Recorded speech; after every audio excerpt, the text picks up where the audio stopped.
I don't have to say anything more. Go ahead.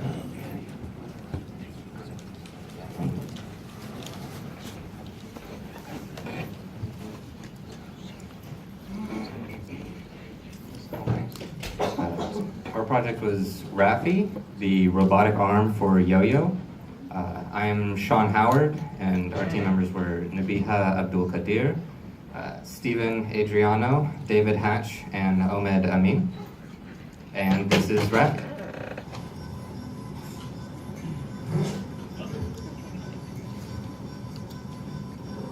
No RAfY like this.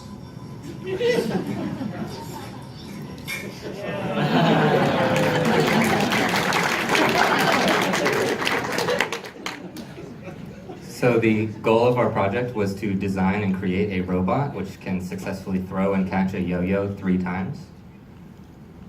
Our requirements were that the robot must accept input from a user, be relatively portable, weighing less than 30 pounds, operate on a standard table with a minimum height of 0.8 meters, and it must be contained to a single contiguous object with no external sensors or devices. The physics of what's happening here is that the yo-yo loses 1/3 of its maximum potential energy due to friction. We calculated the maximum potential energy to be 0.765 joules, and 1/3 of that was 0.255 joules. So this must be applied to the yo-yo for a successful catch. The formula relating the energy to the lever arm torque is used here, and using MATLAB, we calculated the minimum torque requirement to be 1.75 Newton meters, or approximately 221.8 ounce inches. Over here we have a detailed 3D model of our device. As you can see, the device was built so that it could operate on any normal size table. There's a couple components here. We got a base here, a vertical shaft that was made out of aluminum and wood. We have an arm here as well, and we have the main component, which is the actual gripper and hand component. And over here, as you can see, that's our yo-yo, which is the basic input of the system. As we move closer to the base, we can see that we made the base out of acrylic. We did this because it's not only structurally sound, but it's also transparent, so we can see everything that's going on inside. We have the control system in here. It's the Arduino and the BeagleBone. And we have our 2 ultrasonic sensors, which are like the eyes of the system. They see when the yo-yo is being thrown, and they determine when to move the arm up and when to close the gripper as well. The first one is the one that controls the arm, and the second one is the one that controls the gripper. As we move on to the gripper, this is the main, most important piece of our device because it helps catch the yo-yo.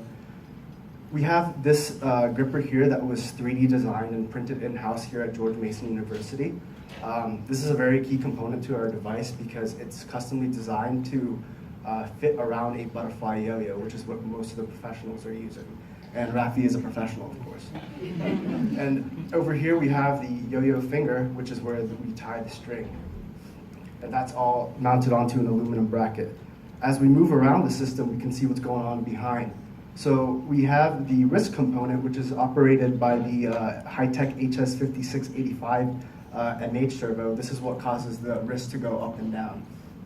We also have the high-tech HS311 servo, which is helping the gripper open and close. And that's all, as you can see, it's mounted onto a servo mount, and that's all aluminum pieces that we got. As we move towards the back of our system, this is where the arm joint is. We have a very expensive servo here. It's a high-tech 7954 SH. This is a high torque servo, so it can withstand a lot of weight and mass. We designed a servo saver also in-house, which was 3D printed. This is basically a device with 2 springs inside, and it prevents the yo-yo's gears the servo's gears from stripping. And we have a counterweight as well with a precise mass that Sean calculated using MATLAB.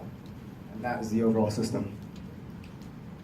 Over here we have the gripper evolution. We started off with a generic one that we bought, but this wasn't giving us really good results, so we continuously used that as a platform to kind of develop other ones until we came to this final one, and this is working the best right now. So that's the one that's currently you see on the yo-yo. So for our functional decomposition, we basically have just three modules for this. We have a part we're going to accept the user input. We manipulate the yo-yo, and then we have determining the yo-yo's position. The user input, we have a power on. It takes a pre-wound yo-yo. It can't wind it itself. Determining the yo-yo's position is done from the two ultrasonic sensors. And manipulating the yo-yo, we can go further down into this. And when it receives the throw command, the servo, it raises the arm and the wrist servo. There's a brief pause, and then it lowers the arm and the wrist to throw, to give the downward motion and the spin. And it opens the hand, waits for the sensor data for the sensor 1 to trigger that the distance is within the range of the yo-yo passing. It'll raise the arm and angle the wrist down. Wait for the second sensor to indicate the yo-yo's passed, then it'll close the hand, capturing the yo-yo. For the circuit diagram here, we have our three servos over here that are receiving 7.5 volts. They're 7.5 volts externally. The Arduino Uno is sending PWM signals there to send the angle information. The BeagleBone Black supplies 5 volts from itself to the ultrasonic sensors. It's on the GPIO. It sends out 1 bit to trigger the ultrasonic sensor, and then it receives a GPIO pin, the echo for measuring the distance, reading the distance, and it sends 4 bits to the Arduino Uno, which tell the Uno which angles, which motors will receive. And then going into testing, we culminated in a video of 3 successful catches in a row. 2, and then 1 more. There's 3 catches in a row. Yay.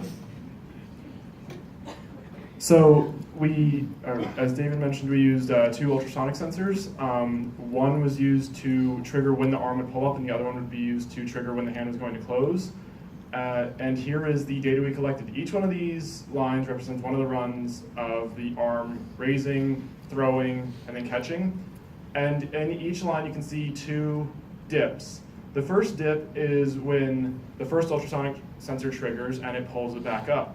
Now, almost all of these occur around 500 milliseconds. It throws at a very consistent rate.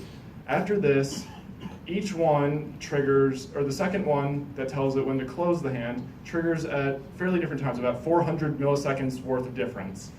And this is the reason we wanted to use ultrasonic sensors, is because using a sensor would be able to tell us when to close the hand. If we did it on timing alone, then if it was slightly faster or slightly slower, it would cause errors. Instead, we can use these to tell it, okay, the yo-yo is moving back up towards the hand, close it now.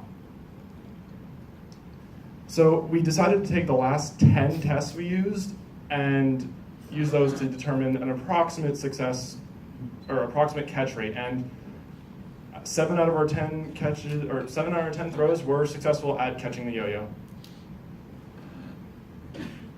Moving on to the funds of the project, we spent a total of $539.32. Most of the money went towards our servos because we needed high-speed servos with a high torque in order to make sure that all the movements were done accurately. And the rest of the funds were split between hardware, sensors, the power supply, and a servo control. If a private investor would want to make a robotic arm, the total cost for one of these would be $413.01. The total number of hours spent on this project were 1,110. Most of it was equally distributed among all members throughout the project. So each team member helped out with building our robotic arm. I was the project manager, and so I took care of time management and project management, as well as any software development and electronic assembly. Steven was our primary coder and did a lot of the software development as well as electronic assembly. Omed designed the gripper in-house and also did the SketchUp design for our system architecture, which we saw earlier, and he also helped out with mechanical assembly and soldering. David was our financial manager and our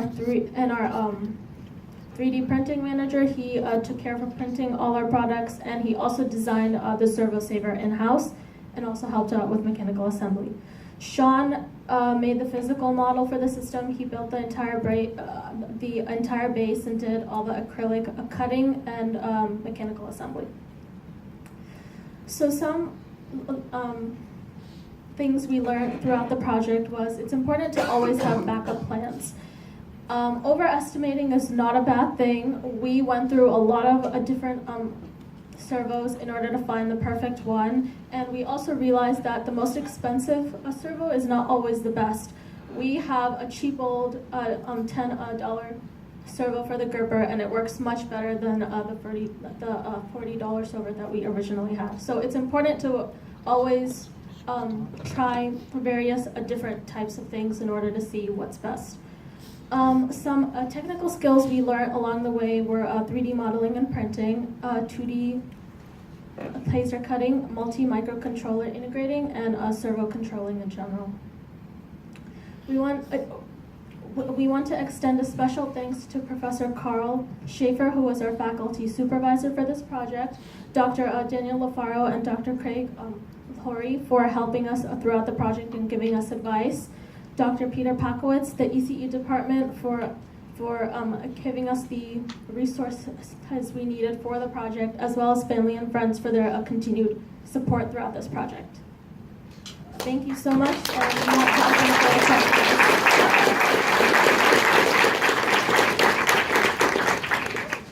Questions, please. Yes. So, why the split between the Beagle Black and the Arduino? Why not just the Arduino and just the Beagle Black? We decided to start off with the BeagleBone because we wanted something with a more complex interface than just an Arduino. And the more we used the BeagleBone Black, we realized that if you send out more than one PWM signal at the same time to control servos, they'll actually start sending spikes to different ones. So what would happen is the arm would be holding still and also it would just raise up randomly.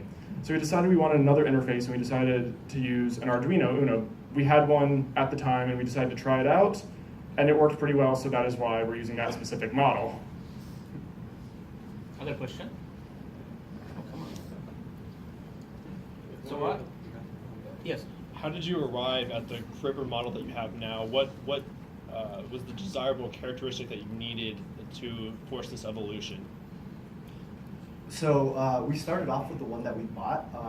This was originally, we were planning on using this, but it's a generic gripper that's used to kind of grab anything, so it wasn't working best for our yo-yo. So what we did was we used 3D modeling. We downloaded a model of a yo-yo and developed the design around that. So as you can see here, the gripper fits very firmly around the yo-yo, and so the grooves and everything are precisely cut out so that they can wrap around the yo-yo and catch it. And this is working best with a butterfly yo-yo. We designed it specifically to work with that. One more. How did you select actually those servos? So because servos, they have a number of parameters, and you have those parameters calculated, or? For the arm servo, the main lever, we calculated that to have the minimum torque required for a specific length in the front of the arm and in the back, and then with a specific counterweight value. And so using MATLAB, we calculated what the minimum torque for that would be. Aside from that, we knew a rough time frame of which the yo-yo had to, which the gripper had to close around the yo-yo, and we based the timing for the gripper and the torque for the lever arm, and then the wrist just needed to withstand the torque of the system. So looking at this, I have a fantastic suggestion. And you have no choice. You have to open a business, build it, and sell it.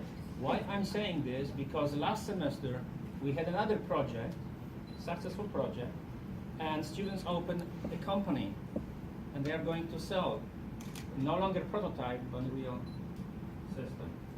So that's the same suggestion for you. This is actually, Don't forget to put GNU logo on. And one more comment, RAfY will be performing at the demo session afterwards as well. Thank you very much.